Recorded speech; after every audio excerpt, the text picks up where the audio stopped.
Today in Going Places, those summer road trips are the quintessential family vacation. But before you head out on the highway, you want to find the best deals, right? And Travel Zoo's senior editor, Gabe Saglia, has some tips for summer savings on the road. And Gabe, before we get to all the deals, you have some great tips for traveling on the road to get the most out of your journey as well. What do you got?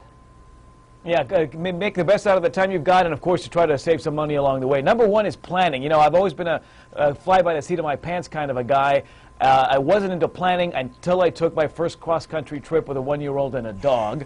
So plan ahead. That means, you know, you want to really route your trip and even look at alternate routes because of, you know, long construction projects or weather issues. Obviously, look at weather outlook on a daily basis as you're on the road because that might actually tweak your itinerary a little bit. And build in extra time because of the delays, because of that unexpected side trip that looks really good all of a sudden when you're on the road.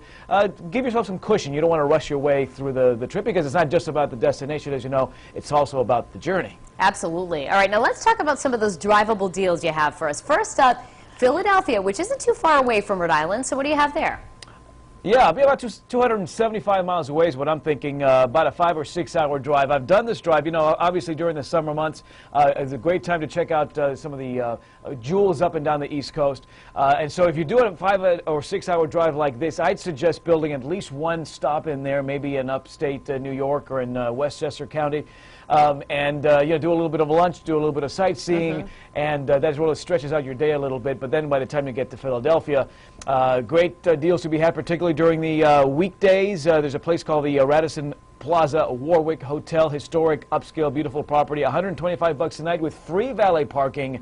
So if you're doing a road trip, not having to pay for parking is certainly a nice treat. All right, another great deal you have for us is in D.C. That's really a great place to visit, especially for people with families. So what kind of deals have you found there? Well, certainly, you know, keep in mind that much of what you get to do in D.C. is paid by our tax dollars, so by the time you get to go to the 19 Smithsonian Museums and all those landmarks, they are free. And of course, as Congress goes on vacation over the summer months, we see great availability in D.C. hotels. The Ritz-Carlton there in Pentagon City, which is about a 10-minute underground ride into downtown D.C., $169 a night. That's 50% off to stay at one of the more luxurious properties there in D.C. You're looking at about a 400-mile drive down to D.C., so you might consider maybe 2 stops along the way or maybe an overnight stop on the way, maybe stopping by the Big Apple before you get down there just to sort of give yourself a little bit of extra breathing room. All right. Now, next up, Niagara Falls. It used to be a popular honeymoon spot, and it's still a place on many people's must-see lists, right?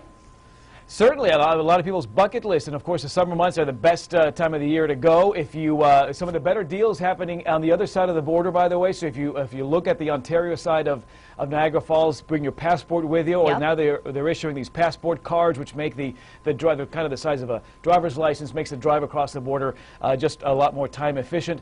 But you want to, again, I'd build in at least a day here, do a couple of stops before you get to Niagara Falls. It's about a 465-mile drive, but you can find some great deals right on the falls. The Marriott Niagara Falls Hotel, which is just a hop, skip, and a jump from the falls, $140 a night over the summer months with breakfast and dining credits and casino credits as well. So some nice deals to be had, again, especially on the Canada side of the border this year. Yeah. All right. Well, great deals as always, Gabe, and happy traveling to you. For a link to these deals from Travel Zoo, thank you. Head to foxprovidence.com.